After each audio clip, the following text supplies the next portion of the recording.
Good afternoon, Dragon Slayers. Uh, we are joined today by my partner, of course, Todd Lee, and Jessica Farron. Jessica is a CPA, an executive, and she's here because she has been through an experience that, although painful, hearing about the experience may benefit some of you out there. We are telecasting this today, uh, a day before Christmas Eve, 2 days before Christmas. And although, according to the media, this is a time that is often festive, it's also a time for loneliness and sadness for a fair proportion of us. Part of that is related to the expectations. Christmas is a time that we celebrate, families get together, people bestow gifts on each other. We wish to be with family, with friends, with intimates. But what if we're not? What if we're alone? And that's a huge challenge for those of us out there that aren't affiliated. This is also a high-risk time for self-destructive behavior, whether it be getting drunk and doing something foolish, or even worse than that, contemplating or even acting on a suicidal impulse. So today I'd like to focus on a major reversible problem in our society.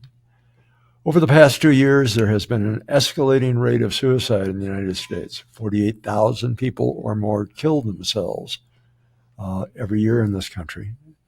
Many of those that have committed suicide may not even be accounted for because of the way we count the statistics. For example, subintentional suicide in traffic accidents. Part of this escalation may be related to the economy. Part of it may be related to COVID and the isolation associated with COVID.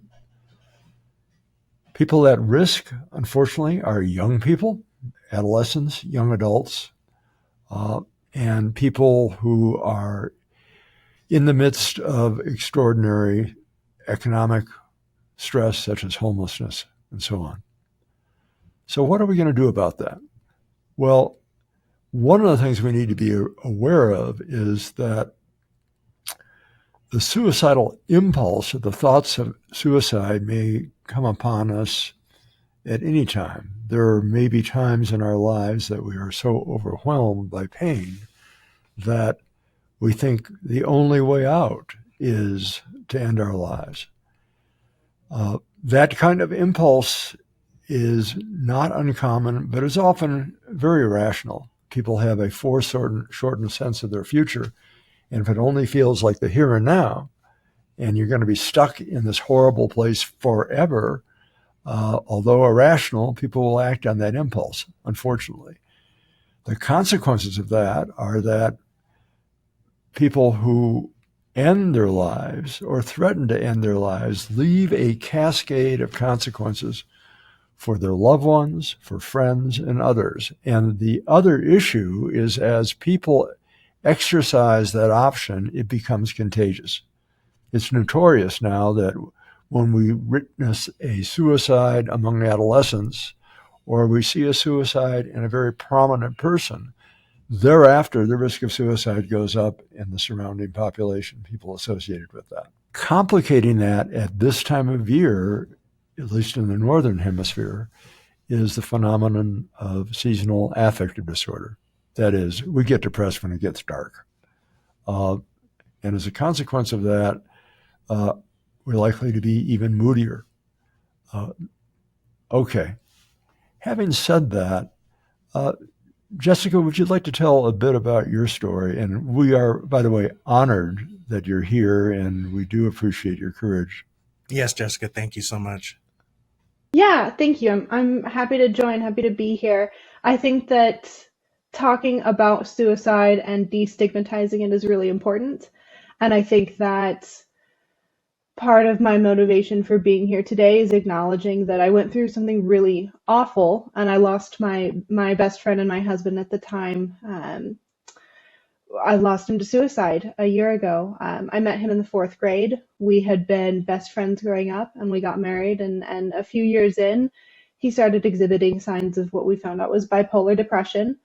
And then when his behavior escalated and he started to treat me in ways that were not acceptable and were not healthy for either of us, we separated, and he took his own life in January of last year. And his best friends and I and my family and I did everything we could to try to convince him that his condition was treatable and something that we could deal with. And we were coming from a personal place. I've dealt with depression for almost all of my life, and I have seasonal affective disorder that it sneaks up on me every year. And it was ironic that my husband was the person who would mark it for me and say, "Hey, it's really dark out. I think we need to turn more lights on, or let's go for more walks. We should find things to counteract the seasonal affective. I think that's what it is. That's why you're so miserable."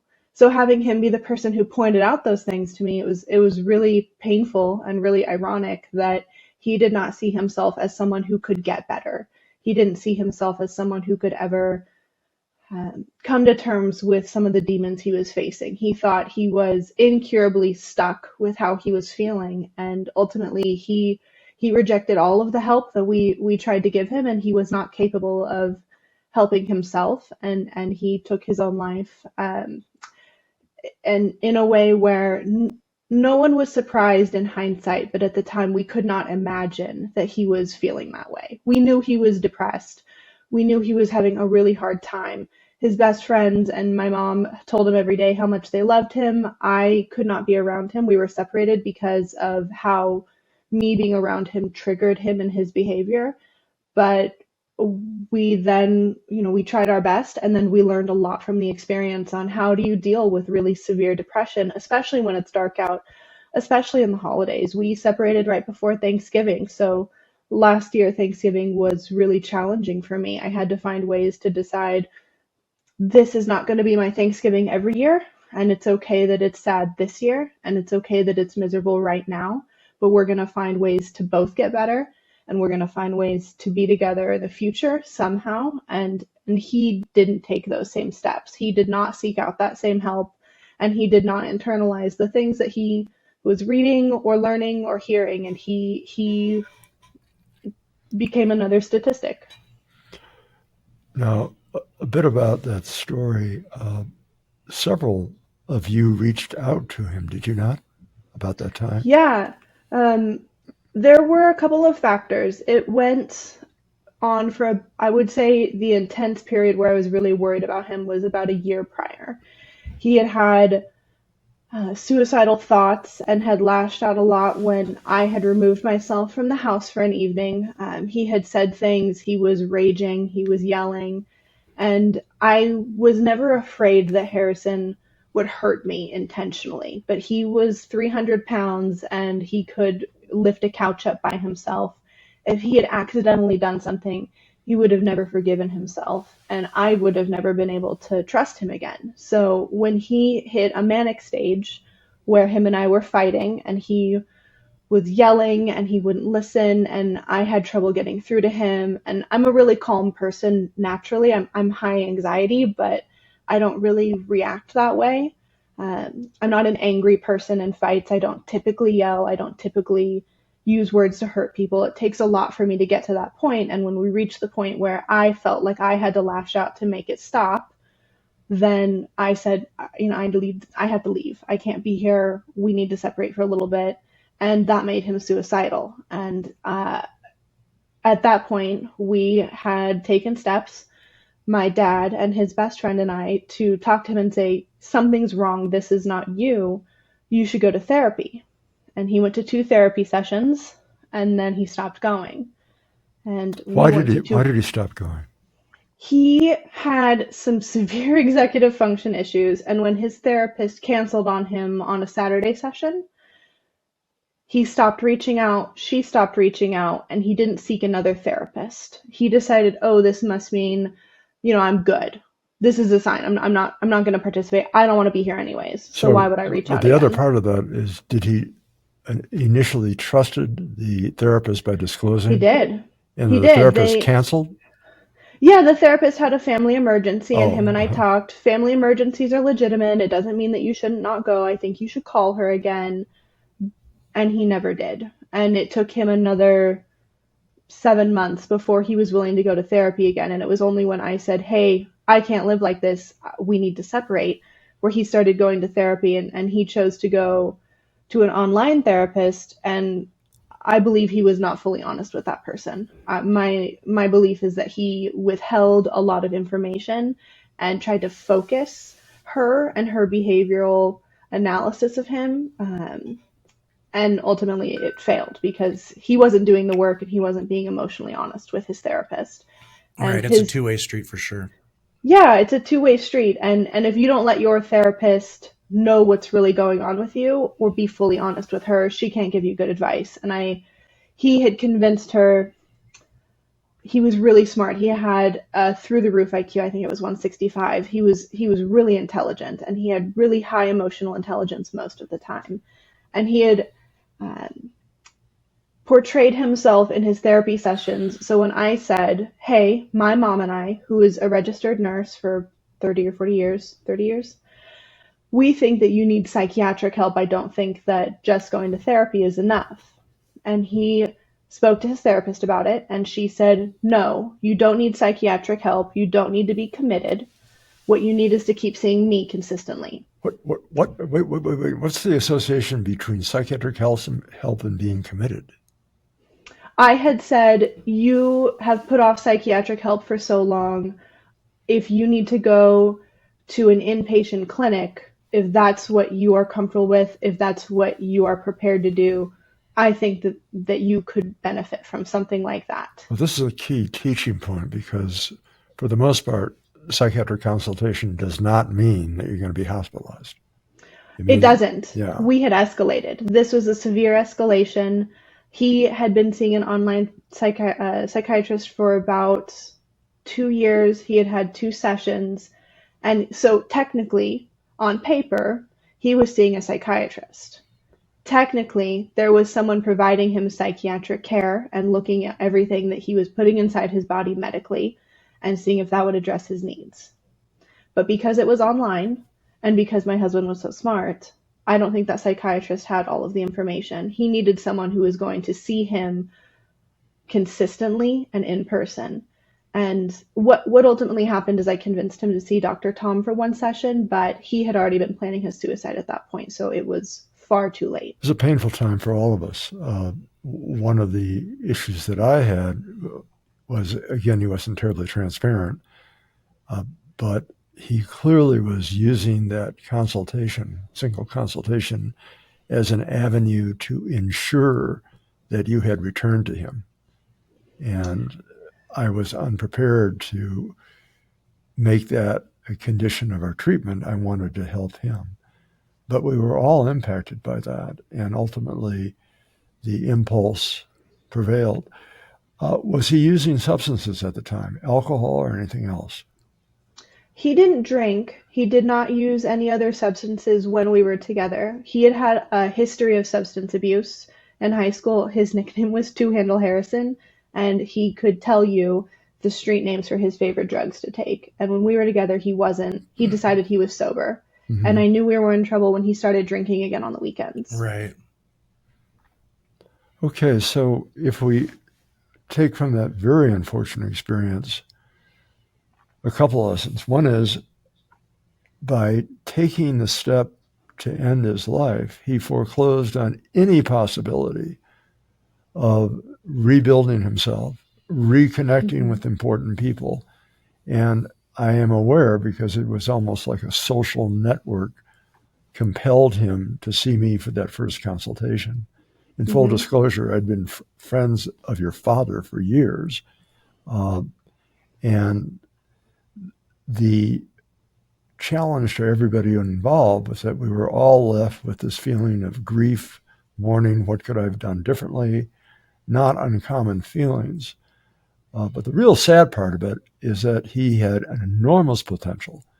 And had we been able to make that leap to help him understand, to put one foot in front of the other, and that indeed there was a future, we may have been able to turn it.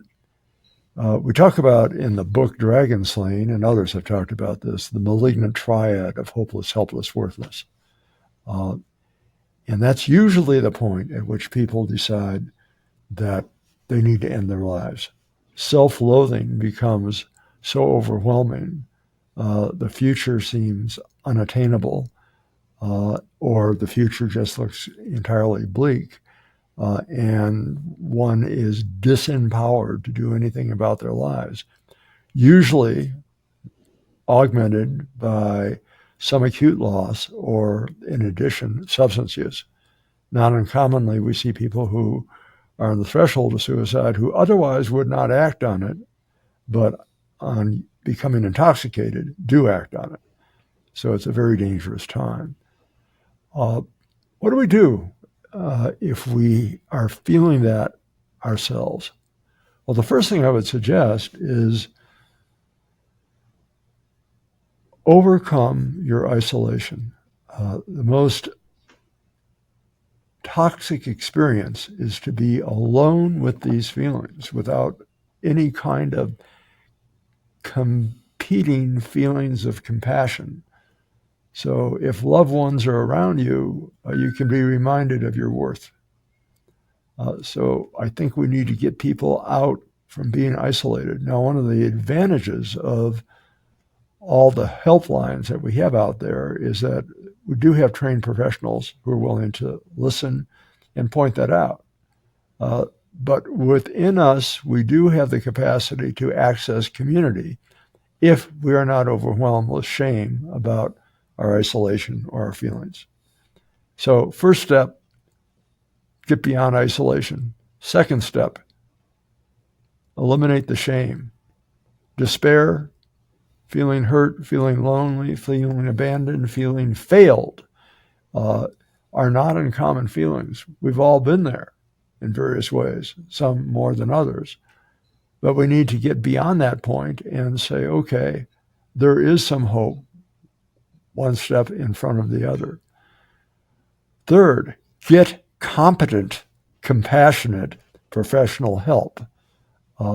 One of my axioms, and what I always try to teach my residents, is that as we get through experiences with people who are depressed or sad or chronically ill, the most important thing, I believe, that what a physician, a psychiatrist, or a therapist can say is, okay, I understand this is rough for you, but you and I will be on this path together. We're going to work this out. I will join you on this. We're going to collaborate on this and see if we can help you recover. So there's a connection there, an accountability of someone who cares. And one of the problems I have with virtual therapy is it is far more challenging to make that connection virtually than it is if somebody's in the room with you in the flesh.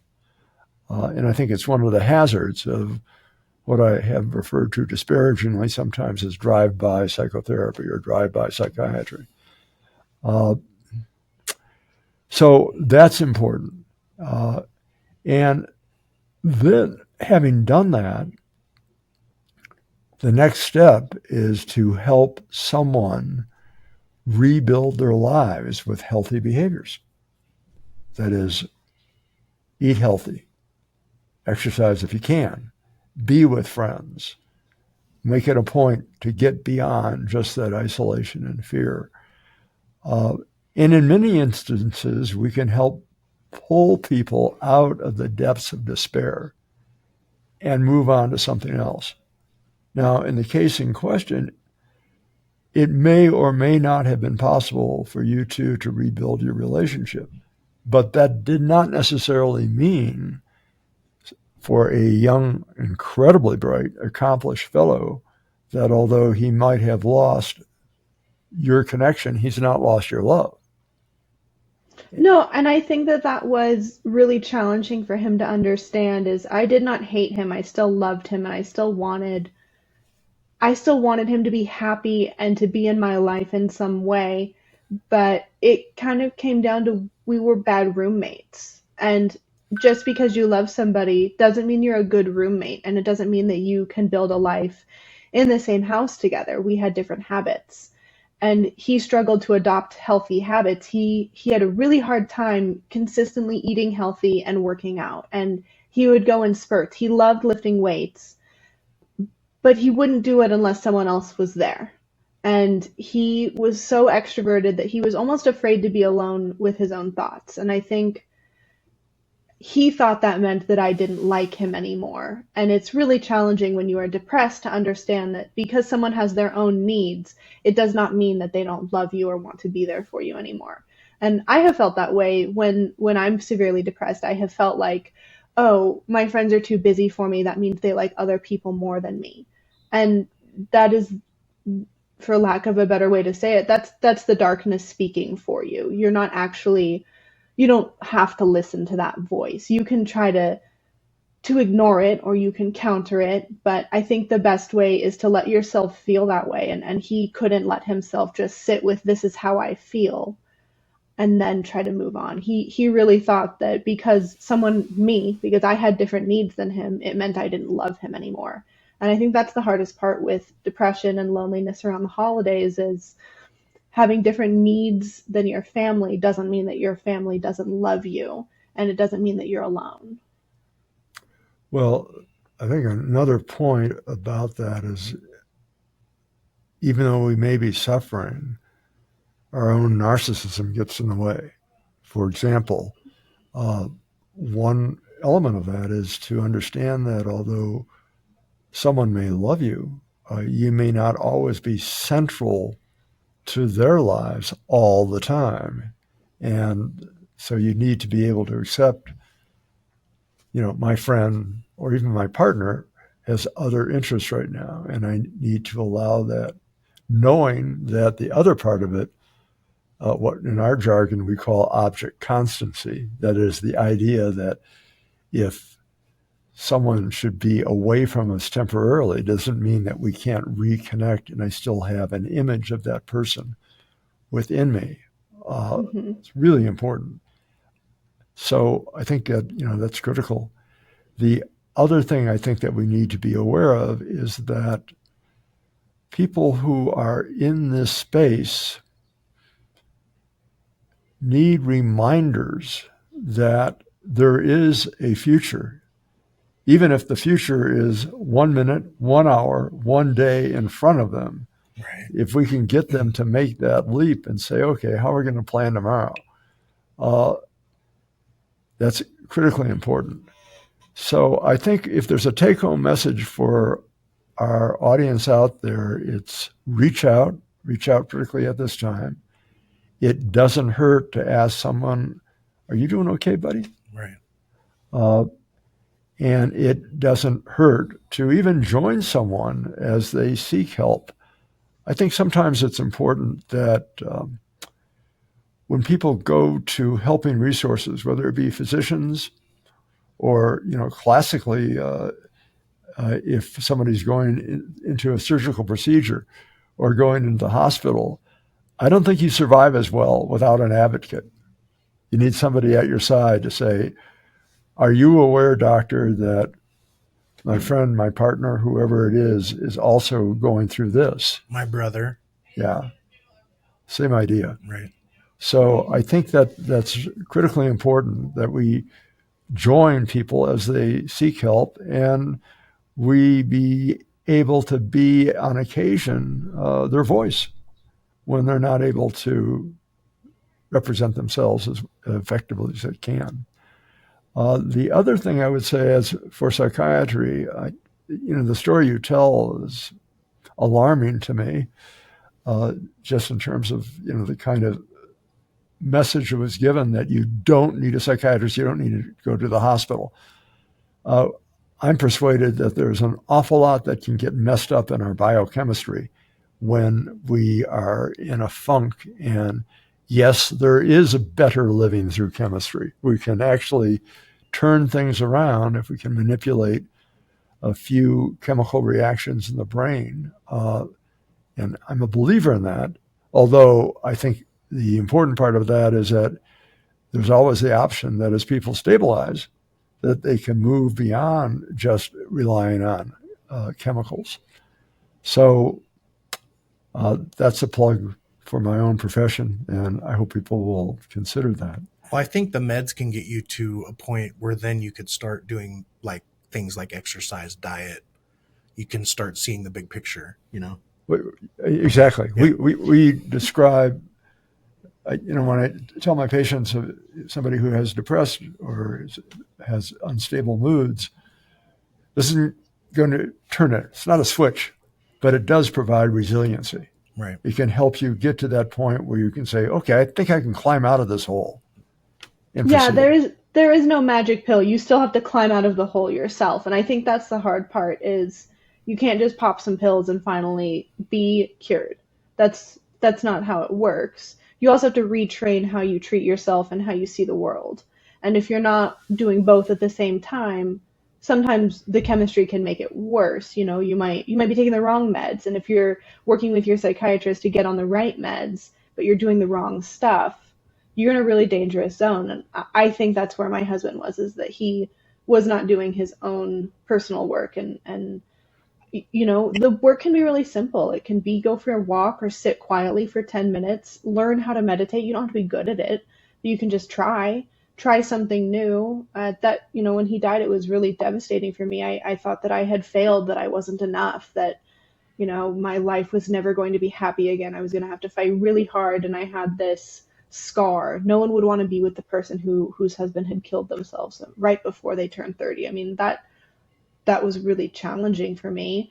Went for a walk often. I would play with my dog whenever I felt sad. Instead of focusing on how sad I felt, I focused on, well, my dog is happy. I'm going to make my dog happy. Or I can go for a walk today. I'm going to wait until it's sunny and bright and warm, and then I'm going to go for a 10-minute walk. And I'm going to pay attention to the sunshine or something. And, eventually I pulled out of that headspace of being truly devastated. But you do have to do your own work. It doesn't matter how great your doctor is. And Dr. Bittker is phenomenal. Phenomenal. Just 10 out of 10. I tell everybody I meet, I'm like, you know what? You should see Dr. Bittker for anything. You guys are going to make me blush now.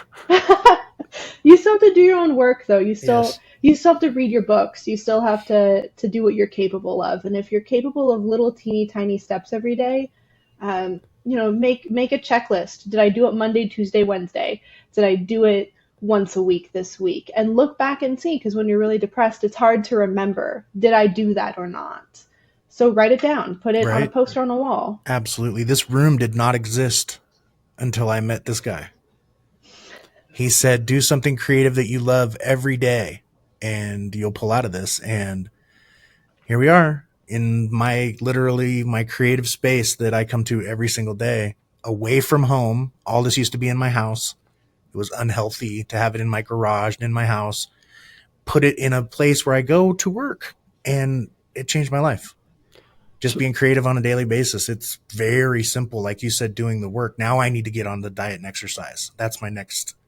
That one's hard, and some people work forever on that one. Right?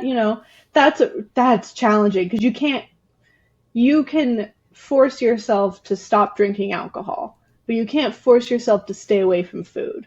Right. So it's really hard to break a relationship with food. So you guys said such kind things about me. I just want to leap forward and share with you a joke about how you can determine who cares about you more deeply, your dog or your psychiatrist. The experiment is that you lock one of them in your car and then the other one in the car, and then see who's happiest to see you when you lock the car or the trunk. Right, the trunk. My dog is a wolf, so that's a whole nother variable. But you guys touch on something. I'm not a dog owner because I have a long-standing history of allergies to animal dander. But it is not uncommonly not infrequently that I hear that how many times people have been held together by the unconditional love of a dog. Right. I fell apart because of the loss of a dog. It was the straw that broke the camel's back, man. I had lost a half dozen humans over the course of a few years, and then losing my dog was absolutely the straw that broke the camel's back. And am here on the other side of that, but boy, oh boy, was that very devastating for me in my little world, was losing that guy. Oof. Well, My dog is 13. I know, yeah, I understand. Right. Well, it was interesting. We had two, a 10-year-old and a 13-year-old dog. And the 10-year-old that seemed like he was perfect is the one who suddenly passed. Oh. And then we did the senior dog thing with the old lady for another couple of years. And boy, did she live her best life. It was the cutest thing you've ever seen. When she was a dog, an only dog, man. So yeah, it was kind of beautiful, but like you were saying earlier, you can never predict how it's going to go down. Anything in life, you just have to be ready to deal with it. Yeah, you can only you have to choose happiness. I used to hear people say you choose to be happy, and I thought, I can't choose to be happy. I have depression. That's not a choice. But it is a choice to try to do things that make you less depressed. That's the Absolutely. choice. Yep. well, Jessica, thank you so much for sharing. I hope we can invite you back at some other time. And in fact, I suspect our audience out there will insist that we invite you back. I don't know who your audience is, but hi, I like you Yeah. guys. I'm just learning about them also. Oh, Okay. good. Well, it Uh, was wonderful being on here. Thank you for inviting me. It was great to speak with you both. Todd, we have never had a long conversation before, so this was fun. Yeah. And I would love to hear more about you in the future. Right on. Appreciate you coming through, and happy holidays. Yeah, happy holidays. We're all gonna power through this thing, right? We're going to be fine. Yep. One day at a time. Absolutely. Thank you so much. be well, everybody. Catch you next week. All right.